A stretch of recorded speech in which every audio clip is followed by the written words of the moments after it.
Shalom, everyone. Good morning.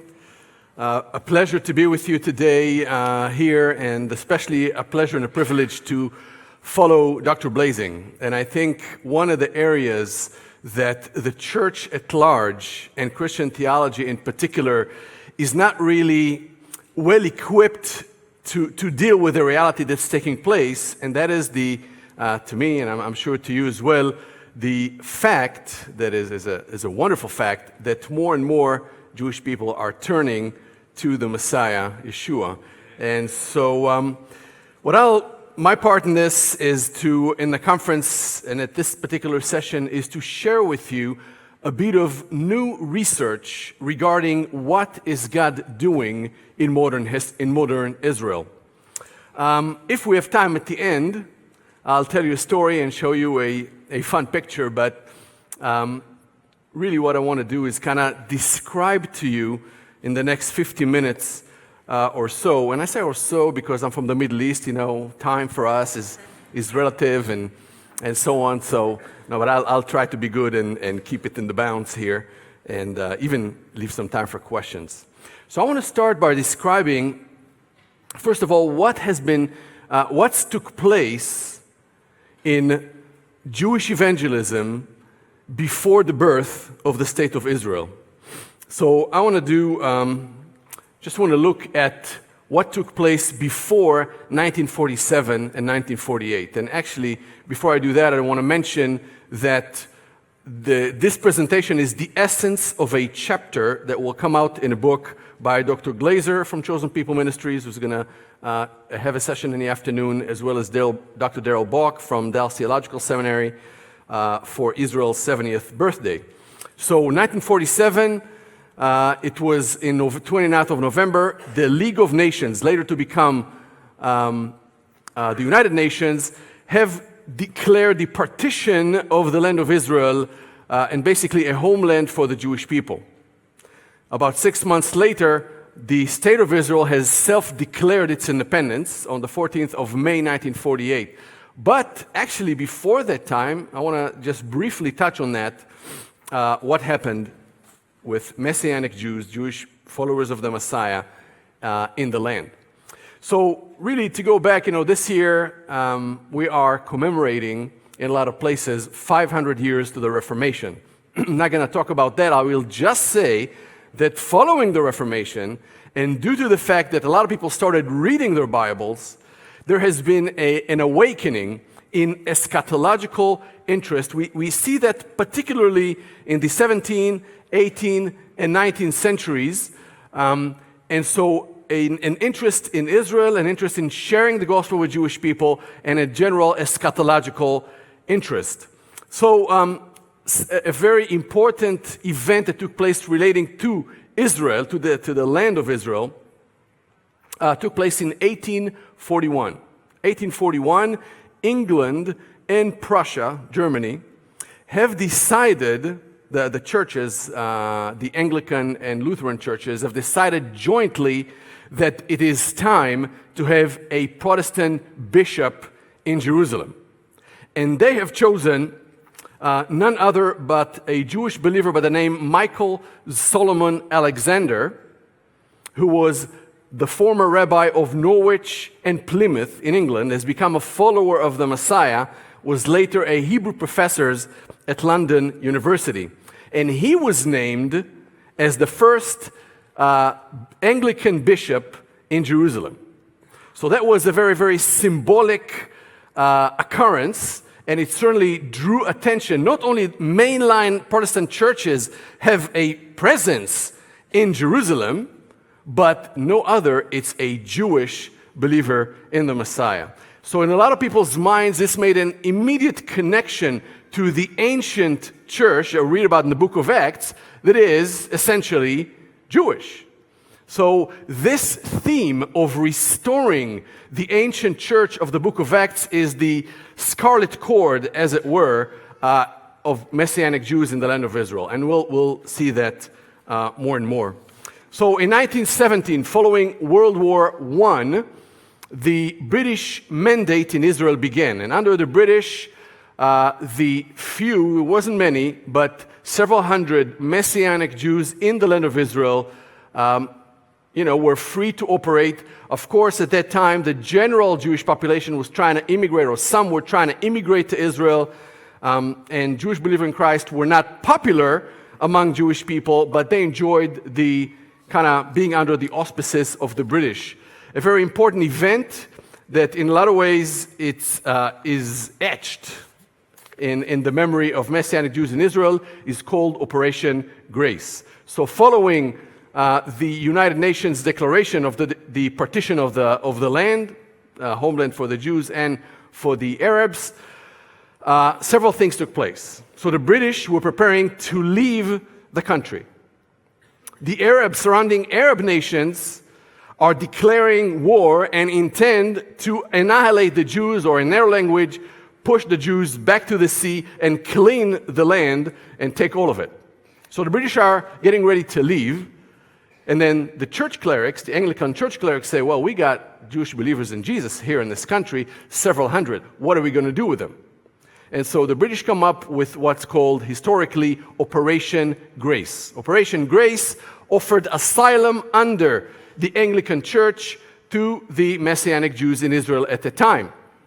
And the fact is that the majority, and historically it's estimated from several dozens to several hundred Messianic Jews, the great majority of the Messianic Jews in Israel left. The logic was that, well, in the likely event that the Arabs are going to win this ensuing war, they're not going to make a difference between, a Messianic Jew and a non-Messianic Jew. I mean, they're going to kill everybody. And in the unlikely event that the Jewish people will win, well, the Messianic Jews are not popular anyway. And they're not going to have it so good in the new state of Israel. So most Messianic Jews left. Now, this was, like I said, a very traumatic event for the Messianic Jews in Israel. At that time, very, very few, literally 3 to 4 families, some counted in 23 Messianic Jews remained in Israel when, after the 15th of May or the 14th of May, 1948. So that was the situation. My father-in-law, my wife's father, he grew up as a child. He was born in the 40s, and he grew up as a child. He's one of those families that remain in the land. And he's saying how in the first decades of the state of Israel, as Jewish followers of Yeshua, they were, as kids and then as young adults, they were discriminated in school, called names, and so on. Particularly after Operation Grace, the Jewish population looked at the Messianic Jews and said, here he goes again. Like you guys did at the Bar Kokhba rebellion in 132, 135 AD, when the Jewish people rebel against the Romans, but the Messianic Jews refused to participate under the flag of a false Messiah. So again, this is, for time's sake, I'm not going to go into this, but this, for those that remember this event, this has risen a lot of emotions in the Jewish community. And indeed, the Messianic Jews that remained were also very critical towards the one that have left. But the state of Israel was established in 1948. A few Messianic Jews are there. There are several missionaries and mission agencies that were present before 1948 and therefore allowed to remain in the country, but very, very little activity in those years, particularly among Messianic Jews. There were some attempts, again, for time reasons, I'm not going to go into it, but in the 50s, in the 60s, those few Messianic Jews were trying to define who they are in the Jewish state. Not an easy situation. An important event took place in 1967. 1967, the Six-Day War. Is this thing working, by the way? Yes. It is. Where are we now? It is now. There we go. There we go. 1967. He didn't miss much. It's just the years there. So, 1967, the Six-Day War. Against all odds, the young state of Israel, in 6 days, smashes the Arab armies, the Egyptian army, and the armies around Israel. A great victory. Jerusalem is reunited, and for the first time in 2,000 years, there's Jewish sovereignty over the Temple Mount and the holy places in the city of Jerusalem. So, of course, This kind of drew the attention of a lot of evangelical believers around the world, and this kind of paralleled the Jesus movement in the United States, where a lot of people have come to the Lord, among them many Jewish people. And some of those Jewish people that have become followers of Yeshua immigrated to Israel in the 70s and the 80s, and that gave an initial boost to the young and very small Messianic community in Israel. There's not a lot of research from those years that actually describes Messianic Jews in the country, partially because there were so few. There is a study, and I want to relate to that, mention it, that was done in 1989. It was actually done by a graduate of this institution. I'm sure some of you know him, Dr. Jim Sibley.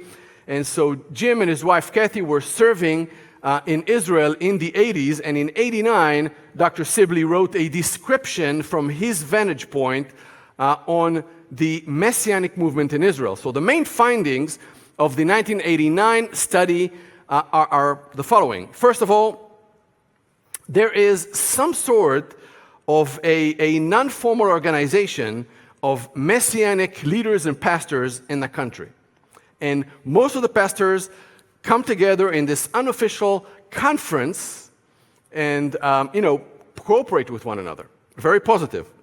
The other thing is, in terms of numbers, Dr. Sibley counts, and he knows personally, in the article he mentions this, about approximately 30 Messianic congregations in the entire country. And, at that part, and again, in this study, you can find it if you want. In the chapter is going to be, of course, a reference to it. Dr. Sibley is talking about a process of indigenization. They become more indigenized, more local people are starting to get into the congregations. It particularly stands out because the language is switching in many of the congregations, or in process of switching from English, that's the language that most of the missionaries spoke, to Hebrew. That's the language that most of the local people spoke at the time. So, and also he mentions a switch from translated hymns, church hymns, to original songs written in Hebrew. The community is largely, in those years, in the 80s, is small, is trying to define itself legally, is trying to find its place in the Israeli society, but, it's likened to a very young adolescent, trying to understand how he fits in and where you belong and so on. And there is quite a bit of social unacceptance. Socially speaking, being a Jewish follower of Yeshua in those years in Israel is not accepted at all. And I've personally have become a follower of Yeshua a few years after the study was published, a couple of years after it was published, and I've experienced those kind of things firsthand. When we would talk to someone about Yeshua, the response was, well, who's ever heard of a Jewish person, crossing this uncrossable line and becoming a follower of Yeshua? So that's in 89. In 1999, there we go. There's another research. It's done by two Danish Protestant people, and their findings show a pretty significant advancement, actually, in the Messianic movement. They count and personally interview 81 Messianic leaders in the land of Israel. So they say there's 81 believers, Messianic congregations in the country. However, only less than 20% of them are led by local people. So 80% are led by people that were born outside the borders of Israel. The overall theme in that study and in that period is, in their language, a tendency of the congregations to become more Jewish. And when they say that, they mean, again, trying to create some sort of an expression of faith in Yeshua that is more Israeli, more Jewish, that kind of is in the context of the land of Israel. They mention, like Sibley did 10 years prior, that a very common experience of Messianic congregations is getting harassed, persecuted by so-called anti-missionary organizations. And they exist with us to this day. These are ultra-Orthodox Jewish people like Paul in his day before he met the Messiah that believe that they serve God by making the life of the Jewish believers as difficult as possible. So that was very much present in the 90s as well. Now, really, since 89 and now we're talking about 99, several things happened that are very important, several processes in the Israeli society and the Messianic community and the Christian community at large, evangelical community at large, took place that are important. First of all, the Israeli government, and this is important for me to say, the state of Israel is a democracy, freedom of speech, freedom of religion. And that's in our we don't have any constitution, but in our Declaration of Independence. There's going to be freedom of religion, equality for all. And it's true, that's how it is in the state of Israel. So sharing one's faith, whatever it may be, with an adult is completely legal. And you can talk about your faith all you want, so long you don't give stuff to people to believe, basically buying them out to believe in what you want. Now, parallel to this freedom that we as the followers of the Messiah in Israel exercise, the Israeli government started making the life of particularly of well-meaning evangelical missionaries sent to Israel harder and harder. It became harder to stay in the land of Israel. And in fact, in the last 25 years, many of those missionaries had to leave the country. So that's one process that took place. Another process that was very, very important and impacted the country, impacted the community of believers very significantly is a massive immigration of Jewish people from the former Soviet Union. And that has changed the country, it has changed the local body of believers as well. And the 1999 study mentioned this. So in terms of size, from 30 in 89, now we are at 81 congregations, maybe 5,000 Jewish followers of the Messiah, Messianic Jews in the whole country of Israel, largely marginalized, trying to, again, there's some form of unity in the community. People get to know each other, particularly the leaders, and there are attempts to define the Messianic community in the land. Now, since 1999, it's almost 20 years, there's not been an actual study actual research trying to look at the Messianic community in Israel. And we have done, a couple of colleagues and myself from One for Israel have done that kind of research, and I want to share some of the findings with you today. So I want to describe how we did it. First of all, very briefly.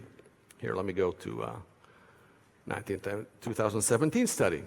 So we have compiled a questionnaire and sent it to all the leaders, rabbis, Messianic pastors in the land of Israel, personally, with a note, asking them to reply to the questions, to the survey. 2 weeks after we did that, we also started sending it through various, and it's a web-based questionnaire. We sent it to various forums of Israeli Messianic Jews in the land. It was in 3 languages. It was only sent inside Israel, only to Messianic Jews, although, and that's important for me to say, I'm not speaking about this today, but the body of the Messiah in Israel is made up of both Jewish and Arab followers of the Messiah. And we at One for Israel and at our Bible college and seminary are privileged to serve the entire body. But what I'm talking about today relates only to the Messianic Jewish community. So the total sample size of people that have replied to our questionnaire was 298 adult Messianic Jews. Let me see here. I think I have some graphics for you in a second. There we go. Let's go one by one. Very nice. So we sent the questionnaire in 3 languages. We sent it in Hebrew, in English, and in Russian. We just wanted to, it's identical, and we wanted the people that fill it just to feel very, very comfortable. So 241 people filled the questionnaire in Hebrew, 39 filled it in English, and 18 filled it in Russian language. The 298 sample is comprised of 76 leaders. These are Messianic pastors, rabbis, elders, etc., and 222 lay people. The age range was from 18, because we're talking about adults here, to 73. The median age, and a median is if you put all the ages one by one, you put your finger on the one in the middle. It's a little bit different than the average. It's a better count. The point is the median was age 31. So just to give us an understanding of the sample, it was skewed to the younger side. In terms of gender, we had 47 women and 53% men. Now, I do want to mention here that as compares to the general Israeli population, in the general Israeli population, 49.5% are men and 50.5% are women. So our sample was slightly skewed, but still, as a sample, it's actually quite good. In terms of marital status, 56% of respondents were married and 42% were single. There are a small number of divorced people, a small number of widowed. And here's an interesting statistic. 63% of our respondents in the sample were born in Israel, what's called in Israel Sabra. And 37% were born outside of Israel. In other words, they immigrated to Israel at some age, I mean, some as children. This is, again, a little bit skewed than the general population. In the general Israeli population, 75% of the Israeli population were born in Israel, and 25% were born outside the land of Israel. So this is slightly skewed, but it is typical to the, I believe, to the body of the Messiah in Israel. In terms of educational level, oh, I keep forget to click it. There we go. There you got it. So educational level, about 60% of the respondents had up to high school education. Most of them had a high school diploma, about 44%. And 40% of people had an academic education.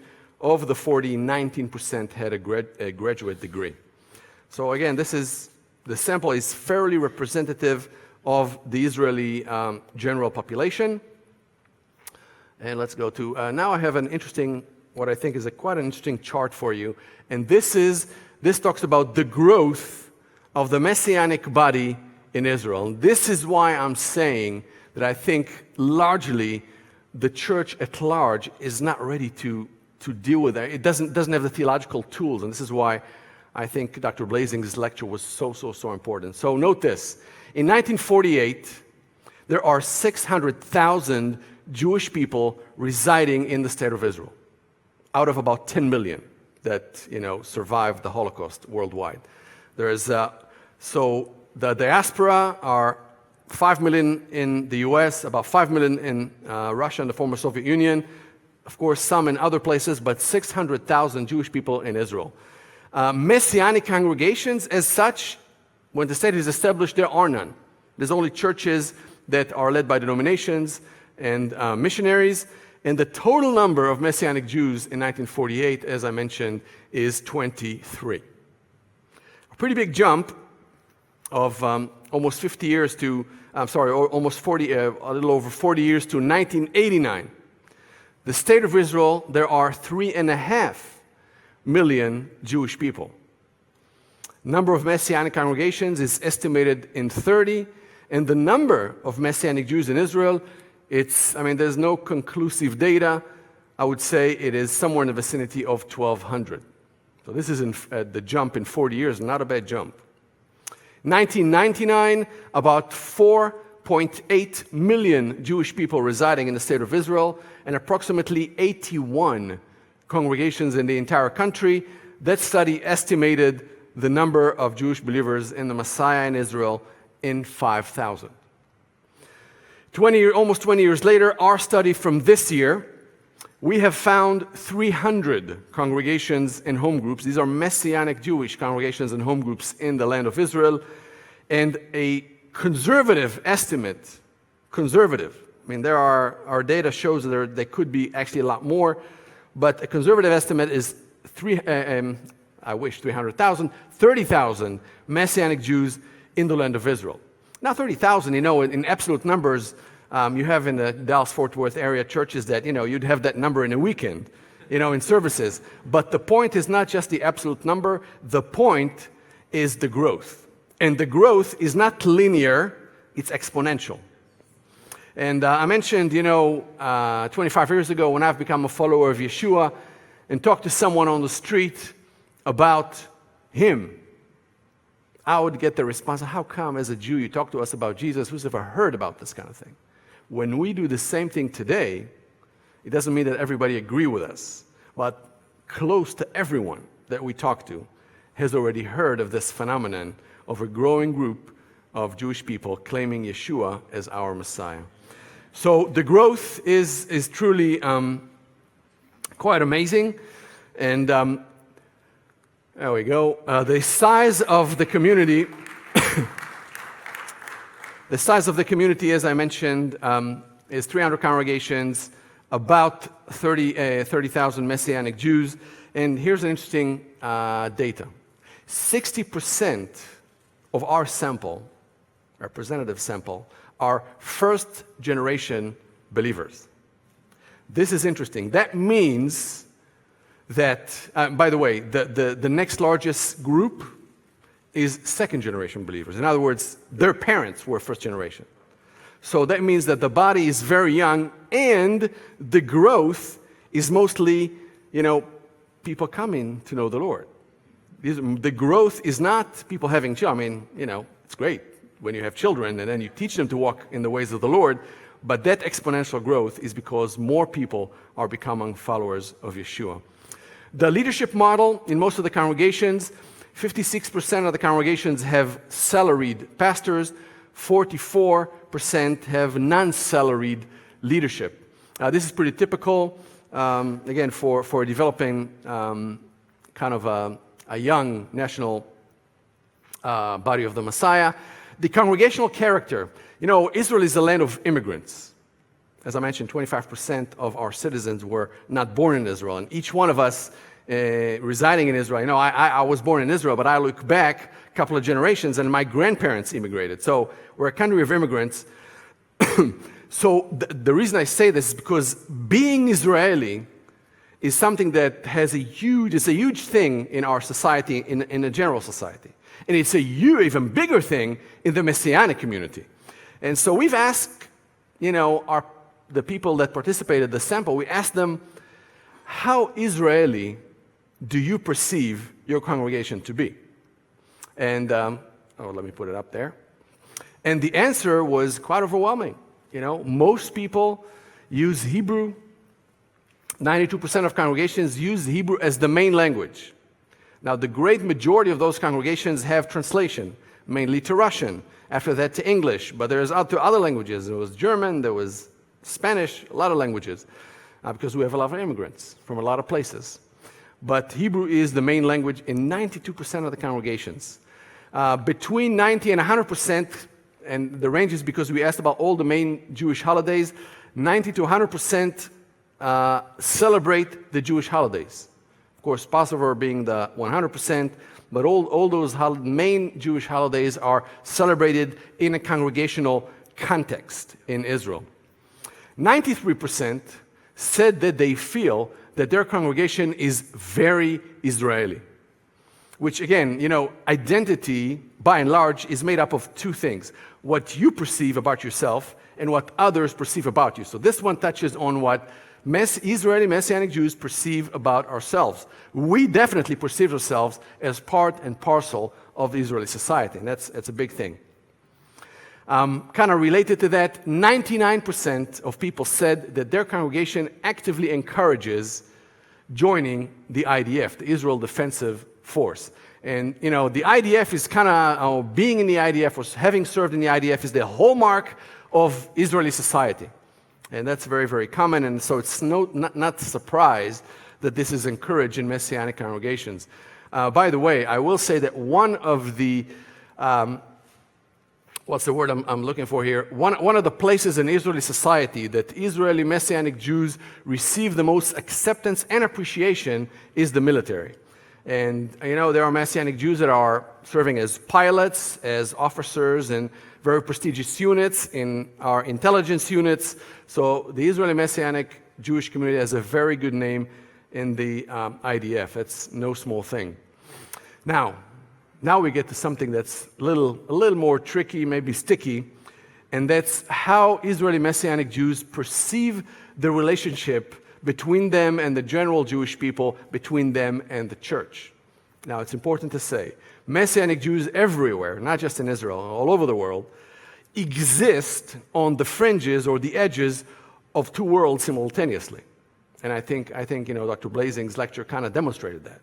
It's on the fringes of the Jewish world and of that of the Christian world, or evangelical world.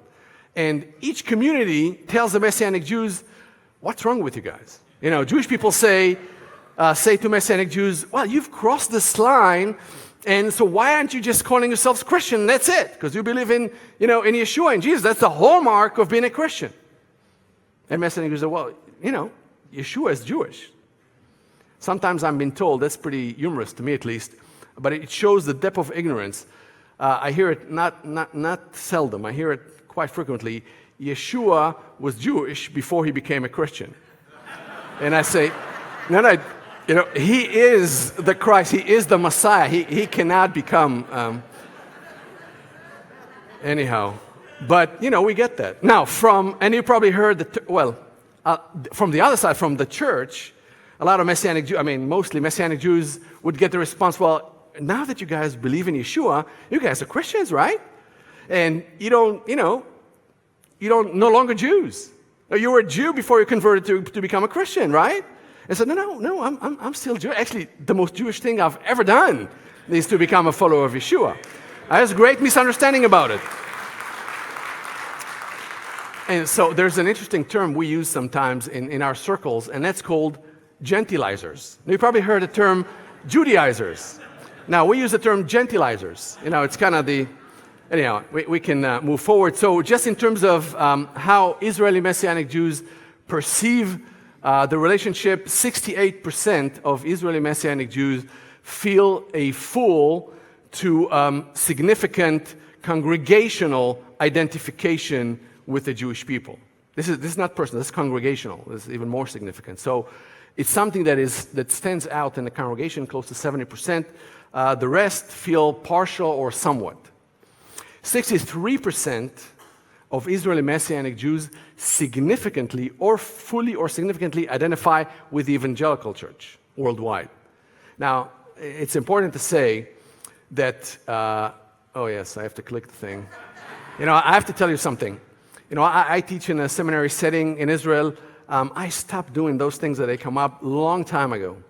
I'm getting old. I don't have the patience so the people that helped me prepare this did this, which is a good thing. Again, a good thing. It's a good thing. So Israeli Messianic Jews make a very significant distinction between the evangelical church and the traditional churches.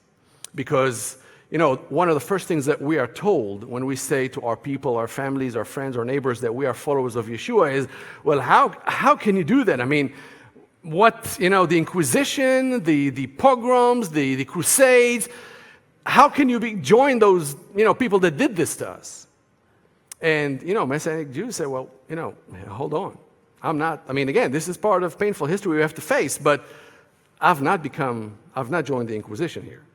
And so there's a very significant distinction that we make between the evangelical church that a lot of Israelis see as our best friends in the world to the traditional churches. So 63% significantly identify with the evangelical church, and only 30%, for that very reason, identify significantly with the worldwide church. And the way we worded this in the questionnaire referred to the church that includes all the traditional churches as well. It's something that emotionally we're not quite there. We've also asked the believers in Israel regarding ownership versus rental of the facility they use.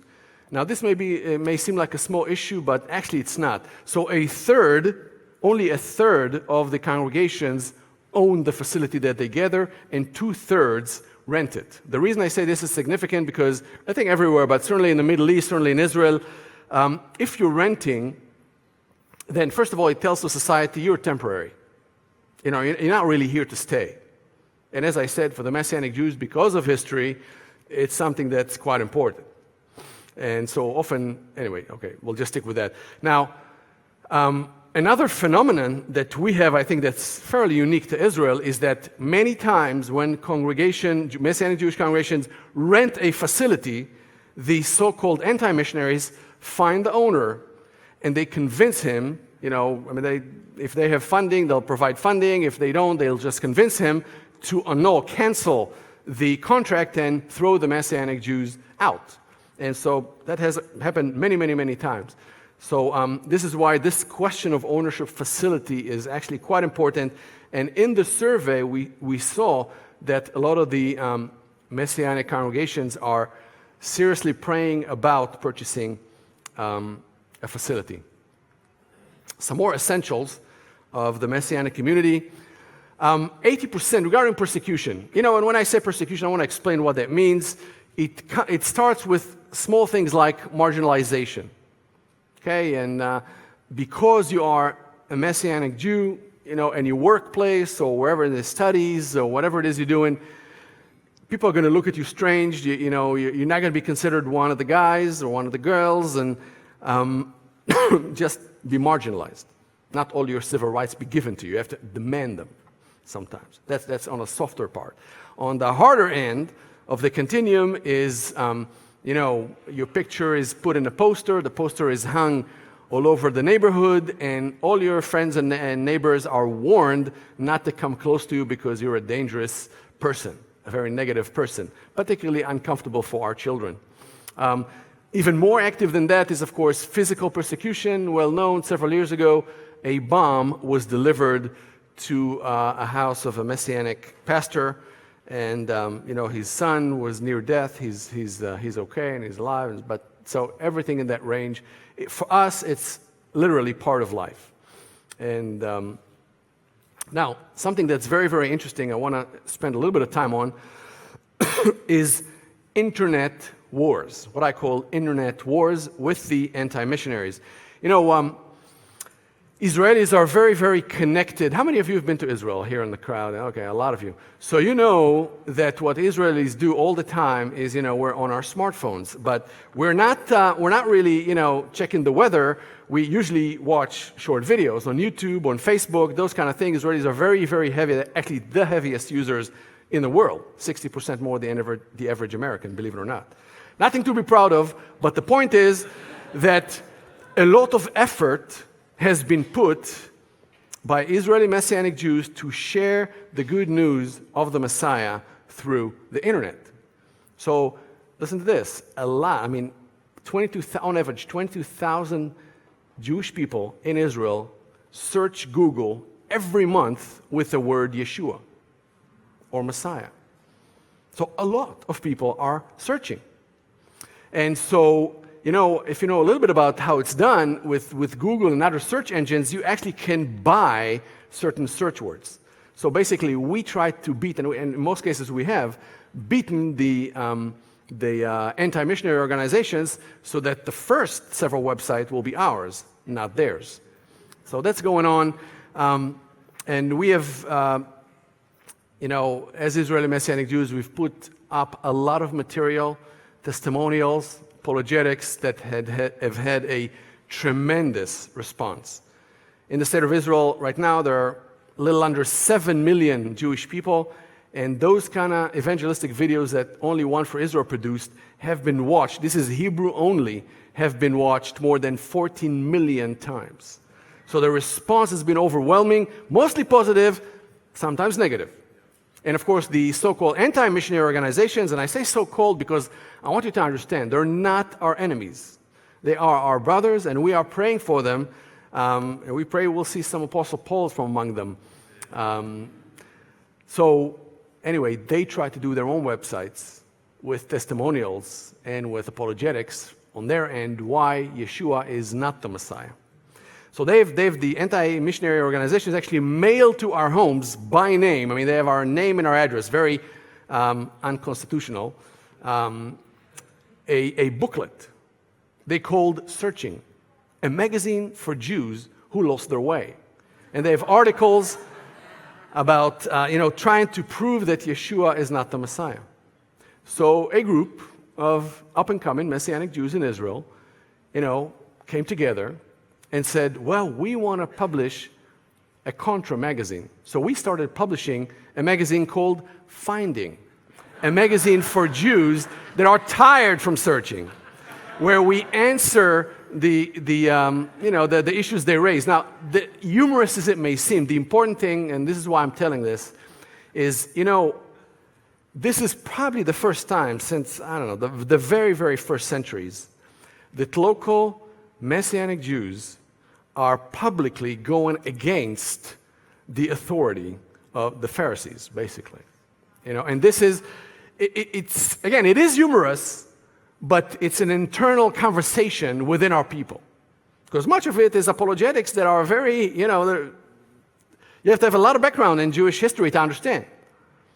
But this is quite significant and has not happened for a long, long time. One thing that's, of course, close to our hearts, and actually this has come up, I didn't mention this, but I want to mention this, the whole issue of biblical and theological training. It came up on the 1989 study. At that time, they were close to zero. And most of the leaders, most of the pastors had no theological biblical training whatsoever. In 1989, it was even more so.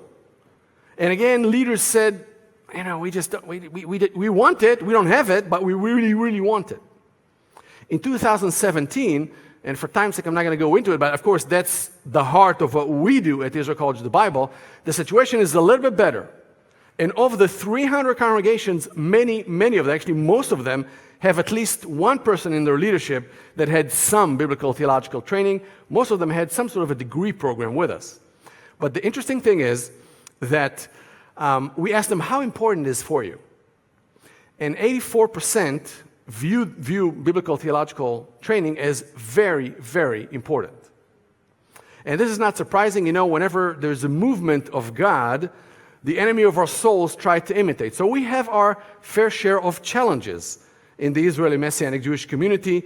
But the interesting thing, and I think the most important thing that came out in this study, is that people under the age of 44, the younger people, we divided younger than 44 and older than 44. The younger than 44 statistically significantly indicated that biblical theological training is very important to them, more to the adult population. So the importance of education is growing, not diminishing in the Israeli Messianic community. The believers in Israel are very committed. 95% attend 3 to 4 meetings a month, weekend meetings a month. So we may say that, well, maybe the sample is skewed and maybe the more committed ones are the ones that answered. It's hard to say. That's always the issue with the sample, but certainly shows that the community is committed. 60% also go to a midweek meeting 3 to 4 times a month. So a very committed community. We've also asked about political inclination. 63% of Messianic Jews in Israel say that their political inclination is right of center. And 16% said it's left of center. The others were not sure. This is not surprising. This is kind of what you find in the general Israeli population. So, and it's that's the trend right now in Israel. So, there's more. And you'd need to fully read the chapter when it comes out if you want. But I'll just say some of the things that we are seeing, what are we expecting to see in the coming decades. And I think there's going to be several things. First of all, I think we're going to see a lot more people, and I mean a lot more people, that come to know the Lord. I think many of the Israeli Messianic Jews that are at the younger generation now are going to go to many, many, many other places in Israeli society. The most important thing is that Israeli Messianic Jews, particularly the younger generation, have no issue with the fact that they're Israelis. They don't feel the need to prove it. That's who they are. That's who we are. So it's a big, big, big thing. And, in that respect, the pioneers before 1948, after 1948, God has blessed it. And that's quite important. I think we're going to see a lot more people in leadership positions in Israeli society. I particularly think we're going to see a lot more people in leadership position in biblical education in Israel. I think that's going to be a huge theme, both not just in our seminary, but I think also in the state universities, because in the general population, the decline in the Hebrew Bible is dramatic. I mean, there's many articles written about it. So I think as Israeli Messianic Jews, that's a huge opportunity, and we're trying to seize that. People today are full of questions, attempting to define who they are by how they look, how they speak, and what they believe. They struggle to explore themselves, searching for answers, and will often find hope in the open arms of the world. Over the last 70 years, Israelis have been at the center of the struggle, hungry for meaning, asking questions and searching for answers. Many find joy in the comfort of the world, while others drown in the sorrow of disappointment. But some have found the answer in one name, Jesus, or as we call him in Hebrew, Yeshua. One for Israel is an initiative of native-born Israelis who are on the forefront of high-tech evangelism, bringing salvation to Israel, raising up leaders and equipping them with the tools they need to transform their communities. And with an emphasis on winning souls, building disciples, and sending leaders, we promote the kingdom of God to both Jews and Arabs throughout the land of Israel. Our Bible college has now grown into a certified educational institution offering bachelor's and master degree programs, bringing Jews and Arabs together in the classroom and experiencing peace and unity in the name of Yeshua. From our campus, located in central Israel, we work together to proclaim the gospel of the Messiah through websites, a radio station, a television studio, classroom instruction, and the largest Christian library in Israel. Training, equipping, and providing a platform for the gospel to go forth. Also, in partnership with local authorities, we provide humanitarian aid to Holocaust survivors, caring for each and every generation with the love of Yeshua. Israel has always been on the cutting edge of internet technology, and with more Israelis online per capita than even the United States, Israel continues to be ripe for evangelism on the digital frontier.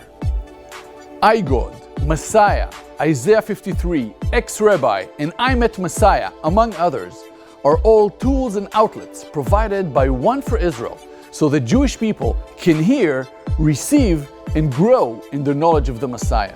We want to promote the message of the gospel in the land of Israel through the cooperation of Christians worldwide. Together, we can care for, educate, and reach out to both Jews and Arabs in the land of Israel.